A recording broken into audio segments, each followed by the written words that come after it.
What's up, everybody? Welcome to Buzzworthy TV. And I'm your girl, Lady T. So I just wanted to come and talk to you guys for a few moments about part 1 of the Real Housewives of Atlanta reunion. Now, we all know that part 1 wasn't going to give us that much. I mean, let's face it.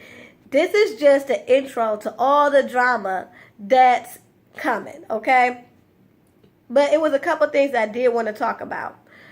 So, the reunion starts off with them all sitting down, and Andy likes to point out that this is the first time that Candy has been seated next to him after being on the show for 8 years. And she was like, yeah, I know, but what I've learned is that usually the person that sits next to you means that they had the most drama that season. And I was thinking the same thing too, like a lot of people, because I didn't know this until a couple years ago, that when you sit next to Andy, that kind of means you're the star of the season or whatever. And if that's the case, Candy rightfully chose to be sitting next to Andy. I mean, she is an entrepreneur, has many successful businesses. She's the only married housewife on the show as of right now. So, and she is actually the one that's been on the show the longest now that Nene is gone. So, rightfully so, in that aspect, she should be sitting next to Andy. But Candy girl, you were not lying about whoever sits next to Andy has definitely had the most drama. Hence, you and Phaedra are the ones sitting next to Andy. So, anyway, they start off the show kind of lighthearted, talking about the house wars between Kenya and Sheree. And, they play back all of Kenya's little taglines for Chateau Sheree, like Sheree, she can't pay, and all that type of stuff. So, it started off a little lighthearted. And then, they move on to Kenya and Phaedra's relationship. They first start talking about how, Kenya and Phaedra had such a good time at the camp that Phaedra sponsored for the children in Flint. Okay? And then they move on to how they were building this friendship and all hell broke loose because of this divorce party. And Phaedra was like, I just felt that it was in poor taste because of the history that me and her have pertaining to my husband. And I just felt that she was making fun of the fact that I was getting divorced. And I'm like, Phaedra, are you freaking delusional? How is that making fun of you getting a divorce when she had this party for you and Cynthia? It's not like she was singling you out. And I'm so glad that everybody was there on the panel so they could talk about it, because Phaedra was sitting up there,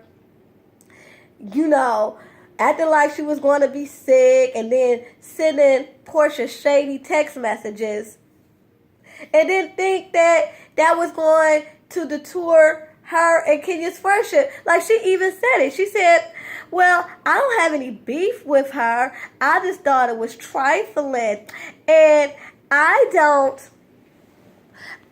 think that it's going to hinder us from being friends. I'm still willing to work on our friendship. And I'm like, Phaedra girl, really?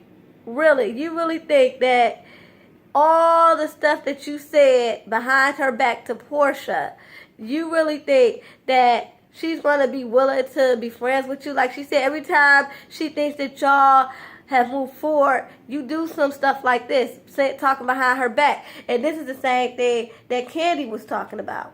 Okay? The same thing that Candy was talking about, the same thing you did to Kenya. You come off like, oh yeah, we got a new slate, we're moving forward. Like she said, that y'all prayed about and everything. And she acknowledged the fact that, yeah, I didn't want your husband. We had business dealings, it fell through, and I should have just stopped texting him then. And I apologize. But you want to just hang on and stuff like this and then think that it's okay. Do you think you can call people trifling and when they come to you and want to talk to you woman to woman, you want to be salty about it. I understand the wounds are fresh and everything, but if you're going to forgive somebody, forgive them. That's all I got to say on that. And it just surprises me that she really thinks that she can say all this stuff and think that people don't have feelings and think that you guys are still going to be okay. First of all, like she said, I came to you woman to woman and even tried to be like, hey, do you want to pray this out? Because you still have issues. She didn't want to pray then. Now she's talking at the reunion like, well, if she wanted to pray now, I'd pray. It's like, really, girl? You do way too much for the camera. You want to be, Sister Phaedra in front of the camera. But then when you think ain't nobody listening, or when you think ain't nobody going to say nothing, you can just throw all sorts of shade. Like that text that you sent Portia. I don't believe that you thought that she was going to read that to the girls. So then now you got to explain yourself because she done put it out there. But yeah, I think that's what you do all the time. You present yourself one way and then talk behind people's back or do underhanded stuff, okay? Hence that shit with Johnny. Yeah, and I forgot about that. That was horrible. And I can't wait for Ken to go in on you about that. So, anyway, then we move on to what I consider the meat and potatoes of this whole reunion. Well, this first part of the reunion. The thing about Portia and Kandi is starting to heat up, y'all.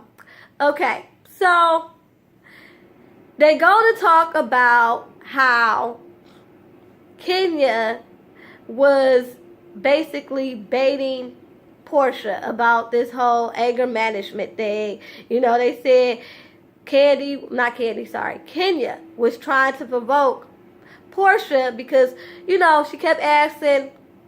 Kenya kept asking Portia, how's your anger management going? Are you cured? And things of that nature. And Portia didn't want to talk about it, so she got up and left, and Kenya decided, I don't know why, to go follow her or whatever, and that was provoking the situation. Kenya, she wanted to leave. She was removing herself from the situation. You shouldn't have followed her. I agree with that. I agree with what everybody was saying with that. You were, and that's just provoking her.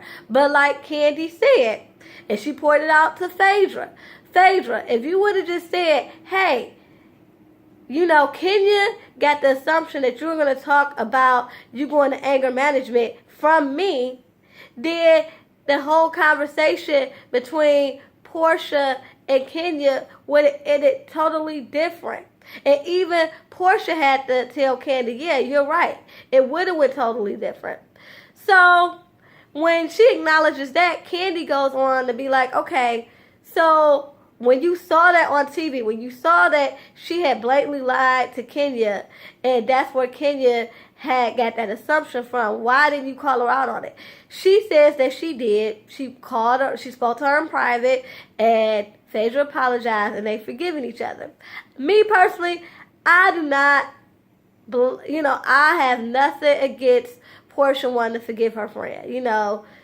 Friendships have their ups and downs. Nobody's perfect. But what Kandi said was so dead on. She said, okay, so you pulled her aside, you called her, y'all squashed y'all beef, y'all moved on. Why didn't I get the same respect? Why, when we had an issue, you didn't see fit to call me so we can hash this out? I thought we were cool. And Portia's going to say, well, Phaedra is my friend, and I care about her, and I care about our friendship. And I was like, really? Okay, here's the thing. Yes, you and Phaedra are friends, but don't forget that you and Kandi were really good friends also. When you went through your divorce from, what's his name? Cordell. Sorry, y'all. Cordell. She was the main one there for you. You was crying on her shoulder. She put you in her play. She helped you, she helped write and produce you a song called Flatline. She all your adventures that you were doing, she was promoting you. I follow Candy on Instagram. Well, that's one thing about her. If you cool with her, she will promote. And yes, back in the day, that's all she did was promote you. She was Team Portia, okay? So for you to act like y'all didn't have this friendship, you, her, and Shamia and Phaedra, y'all like the Four Musketeers, okay? Don't act like y'all weren't cool. So I agree with Candy. She deserved a phone call so y'all can hash it out. But maybe you were in your petty box. It was like, hey, you didn't call Phaedra when you had your issues. You brought it, to the forefront. So, hey, I'm going to give you a taste of your own medicine. And if that's how you were thinking, hey, I still think that was wrong because it ain't your fight. Yes, I understand you go hard for your friends. You loyal like that. Heck, I am too. Okay? But that was still their fight. And I'm saying that because you all were friends. Okay? All four of y'all were friends. So sometimes when you're in a group of friends, you got to let them handle they handle. And especially because they were friends way before they got on this show, way before they even met you. So you kind of got to speak your piece and let it be. Okay? But you decided to go be Team Phaedra so hard. Initially, that's how y'all got into it. So Candy was just asking, why didn't I get the same respect? And when Candy brought up, like, we were friends, because she was, she was acting like that they were never cool like that. So Candy did bring up, like, what are you talking about? Even just this past year, in the beginning of the season, we didn't even have problems. I was just supporting you on Celebrity Apprentice. And she was like, that was for charity, honey. And I'm like, you know what? Portia, shut up. Just look pretty and shut the hell up, okay? Because you're not even making sense. You and Phaedra are the most delusional people in the world. Phaedra over here thinking that she can just say stuff behind people's back and they can still work on a friendship. And you think that, somebody showing you genuine support is doing it to buy you or doing it because that's what they were going to do anyway. Like she said, if that's the case, you're right. She is a charitable person, and it was about charity. But she could have gave it to any other celebrity on that show, okay? Or she could have just gave on her own time without all the cameras and everything, and just did it on her own. Because she does. She is, she does charity in her own right, where people ain't, filming her, and when she ain't doing it just for the notoriety. So for you to say that, I was just like, what? And then you go on to be like, oh, you can't just buy people off and think you can mistreat them. And I'm like, when did she ever mistreat you? Portia, girl, you better spill some true tea, not no fabricated tea, not no alternative facts. I want the real tea of how Candy mistreated you, because all I see was nothing but love and support. Like I said, ever since you and Cordell broke up. So this ain't even let me just, cozy up to Portia so she won't tell my business. Like, no, y'all were cool way before lesbian gates, okay? So I don't get all this, Candy trying to buy me. Candy trying to buy me. No, you weren't saying that when she was supporting you and you were crying on her shoulder, because there's a lot of things that y'all went through that had nothing to do with money. Okay? So that just kind of threw me through a loop, y'all. But anyway, that was part 1 of Real Housewives of Atlanta. Like I said, it wasn't much, but it was a couple things that I just really had to touch on, because Freak and Frack are just getting on my nerves, and I used to like them both. I don't like coming on here just going in on them, but right and wrong is wrong, and I just can't. So y'all, let me know what y'all think about this episode. Even Kenya stands, Phaedra stands, Portia stands, Candy stands, all y'all. Cynthia stands, put your comments below. I welcome all sorts of opinions. If I can come on here and talk to y'all for like a good 10 to 15 minutes about my opinion. You guys can voice yours down there in the comments. And please don't forget to like, comment, and subscribe. And don't forget to follow me on Instagram, where I do, not only pop-up videos, but also live chats and everything else in between. My Instagram name is buzzworthy_TV. Till next time, y'all. Peace and love.